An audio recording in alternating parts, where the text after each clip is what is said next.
ఆగు ఆగు ఇగో ఒక స్టోరీ చెప్తాను. ఆ స్టోరీని నీతి ఏందో తెలుసుకో. ఇగో ఒక టాటా షోరూమ్ దగ్గర ఒక వ్యక్తి వాచ్మెన్ డ్యూటీ చేస్తున్నాడట. ఊకే నమస్తే పెట్టుకుంటా, అవి దుడుచుకుంటా, ఇక వచ్చిన వాళ్ళని నమస్తే పెట్టుకుంటా, వెల్కమ్ సార్ అనుకుంటా ఇక ఒక్కొక్కటి దొబ్బుతున్నాడట. వాళ్ళ మేనేజర్ అయితే జరిబే అన్నట ఒకరోజు. ఇక ఒక 6 సంవత్సరాలు గ్యాప్ ఇచ్చి ఫుల్ పెయింటింగ్ వర్క్ చేసి పెయింటింగ్ కాంట్రాక్టర్ అయ్యి ఒక పెద్ద టాటా కారు కొన్నాడట. కొని ఆ షోరూమ్కి ఆ కొన్న షోరూమ్ కాకుండా ఈ షోరూమ్ దగ్గరకు వచ్చి సర్వీసింగ్కి ఇచ్చిండట.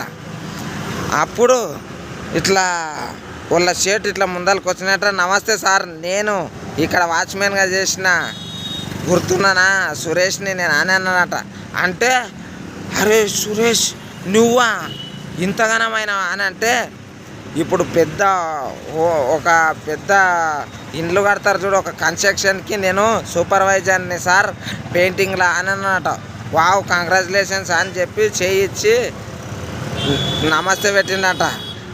అంటే ఎవరిని ఎప్పుడు చిన్న చూపు చూడరాదు. ఇది రియల్ స్టోరీ, ఎవరో కాదు మా సారు.